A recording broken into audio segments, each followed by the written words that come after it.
Association MEPA Telangana వ్యవస్థాపక రాష్ట్ర అధ్యక్షులుగా పులి దేవేంద్ర ముదిరాజ్ అనే నేను, మరి నాతో పాటుగా రాష్ట్ర ఉపాధ్యక్షులు పొన్నం రాజు గారు, రాష్ట్ర సలహాదారులు పులి ప్రభాకర్ గారు, అదేవిధంగా వరంగల్ జిల్లా ఉపాధ్యక్షులు పోలుదాసరి రాము, అదేవిధంగా హన్మకొండ నుండి సాంబన్న, బోనాల రమేష్, రాష్ట్ర కార్యదర్శి నీరెడ్ రాజు, గోనెల విజేందరు, అదేవిధంగా బుల్లెట్ వెంకన్న, అదేవిధంగా మన భయ్య వెంకటరాజు అన్న, తర్వాత అన్న పెద్దన్న కొత్తగా ఈరోజే పరిచయం అయ్యాడు. కానీ ఇంతమందిలో సగం మంది రావడానికి అన్నకే కారణం, మీకు కూడా పరమేశ్ అన్న, అదేవిధంగా వరంగల్ జిల్లా ప్రధాన కార్యదర్శి పెండ్యాల కృష్ణ, అదేవిధంగా వివిధ గ్రామాల నుండి వచ్చిన, అంటే నేను చెప్పేది ఏంటంటే నేను ఒక టీచర్, ప్రభుత్వ టీచర్గా చెప్తున్నా, మీరు కూడా ఒక సమావేశంలో అధికారులు రౌండ్ టేబుల్లో కూర్చున్నా, వార్డు మెంబర్లు కూర్చున్నా, ఫస్ట్ వాళ్ళని సంబోధించుకుంటే సగం సక్సెసే. ఎందుకంటే వాళ్ళు హ్యాపీగా ఫీల్ అవుతారు. ఇప్పుడు ఇక్కడ వచ్చిన సర్పంచులందరినీ చదవాలని నా మైండ్లో ఉండే, కానీ దానికి 5 నిమిషాలు పోతుంది. కాబట్టి వచ్చిన సర్పంచులందరికీ, ప్రతి గ్రామ ఉప సర్పంచులకి, వార్డు మెంబర్లకి, వాళ్ళని గెలిపించి ఇక్కడ దానికి తీసుకొచ్చిన వారందరికీ పేరు పేరున నమస్కారాలు తెలియజేసుకుంటూ, మరి నాకు ఇంత సహకరిస్తున్నటువంటి నా సతీమణి అడ్వకేట్ పులి లావణ్య దేవేందర్ గారికి, అదేవిధంగా ఇక్కడికి విచ్చేసినటువంటి కుల బాంధవులందరికీ పేరు పేరున పాదాభివందనాలు. జై ముదిరాజ్. మన విషయానికి వచ్చేస్తే, మరి మెపా అనేటువంటిది నాన్ పొలిటికల్గా విద్యా ఉద్యోగ సాధికారత కోసం పనిచేస్తుంది.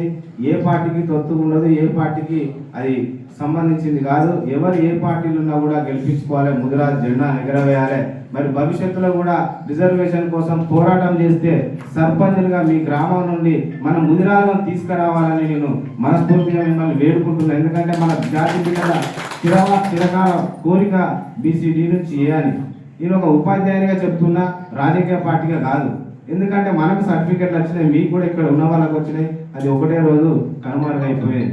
మరి దానికి మనకు ఐక్యత లేకపోవడము, ఆవేశం ఉండడము, ఇలాంటి కారణాలు ఎన్నో ఉన్నాయి. అవి పోవాలంటే విద్య కావాలి. రాధన లాంటి వాళ్ళు 50% ఇస్తున్నారు. మరి చాలా మంది ఇంకా ఉన్నారు, పెద్ద పెద్ద కార్పొరేట్ స్కూల్ ఉన్నాయి, ఎవరన్నా ఇస్తున్నారా? డబ్బులున్న వాళ్ళు ఉన్నారు, పెట్టుబడి పెట్టడం లేరు.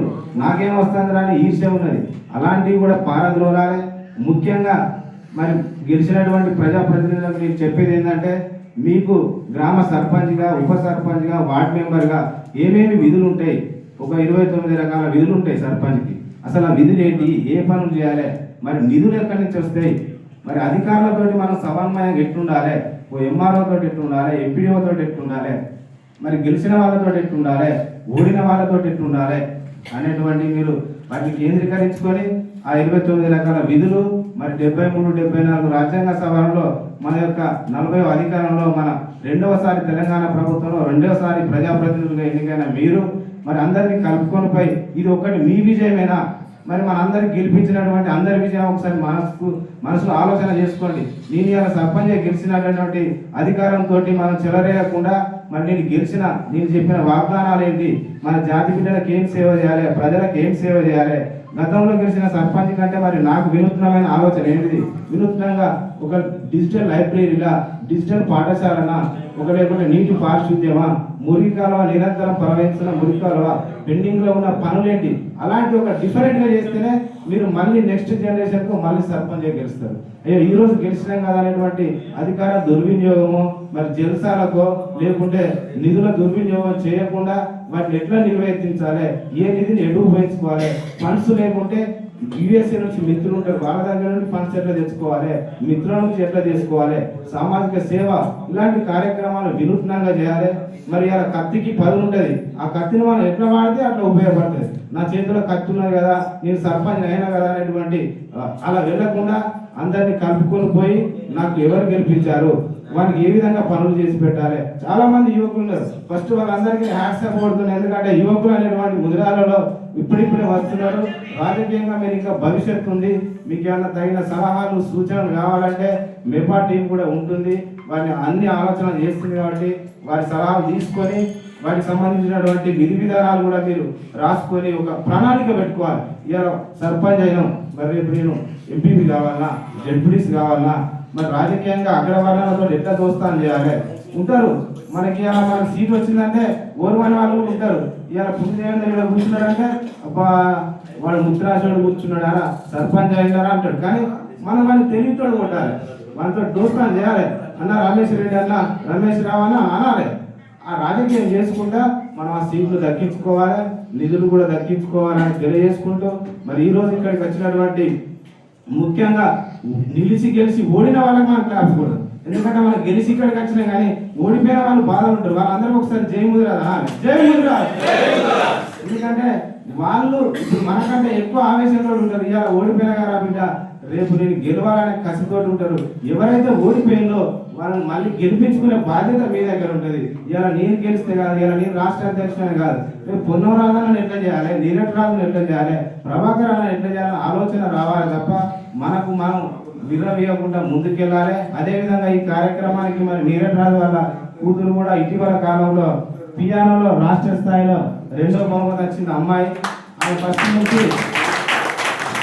అలాంటి మన మెపా ద్వారా సన్మాన కార్యక్రమాలు ప్రతి విలేజ్లో ఉంటాయి. ఈ అమ్మాయి చాలా టాలెంట్ లో మరి నీరట్ రాజు ఎట్లా కష్టపడ్డాడో నా నాన్న కష్టపడద్దు, నేను ఒక ఉన్నత విద్యావంతురాలు కానీ పియానోలో నేషనల్ స్థాయిలో కూడా పోవాలని కలలు కంటుంది. ఇలాంటి వారు ఎంతో మంది ఉన్నారు. మెపా ద్వారా మనకు డిఎస్పీలు ఉన్నారు, ఎస్పీలు ఉన్నారు. ఇంతకుముందు పెంజాల కృష్ణ చెప్పినట్టు ఎవరికైనా నేను ఫోన్ చేయగలుగుతా. సమస్య ఉన్నదంటే అంటే ఫస్ట్ మనం బతకాలి. ఫస్ట్ నా పిల్లలు, నా ఉద్యోగము, నా కుటుంబం, తర్వాతనే ముదిరాజు, తర్వాతనే ప్రపంచం, తర్వాతనే గ్రామం. కాబట్టి ఫస్ట్ మనము ఉన్నది అమ్ముకోవద్దు. నేను చెప్పే కోరిక ఏంటంటే రాజకీయాలలో ఇప్పుడు ఫండ్స్ లేక గత సంవత్సరంలో సర్పంచులు కూడా అందరూ ఎన్నో పెట్టుబడులు పెట్టున్నారు. మనం కూడా ఏదో సర్పంచ్ పదవి వచ్చింది కానీ ఉన్న ఎకరం అమ్మి ఇవన్నీ చాలా వింటున్నాం. కాబట్టి మీరు అట్లా స్థిరాస్తులు అమ్మకుండా ఉన్న నిధులను ఎట్లా ఉపయోగించుకోవాలి, మళ్ళీ భవిష్యత్తులో ఎట్లా నిలబడాలని కూడా అలా ఆలోచించుకోవాలని తెలియజేసుకుంటూ మరి ఈ రోజు ఈ అమ్మాయిని కూడా సన్మానం చేద్దామని ఇక్కడికి నీరట్ రాజు గారిని కూడా ఒకసారి ఫస్ట్ మీద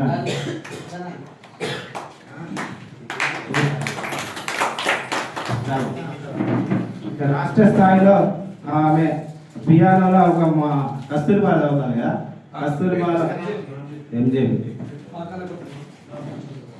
మహాత్మా జ్యోతి పూలే.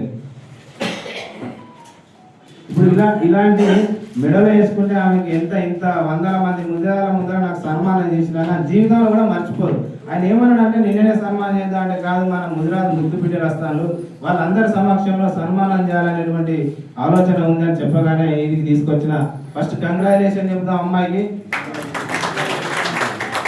మరి మీ నాన్నలాగా మరి నువ్వు కూడా జాతికి సేవ చేస్తావా, అమెరికా పోతావా? Very good, very good.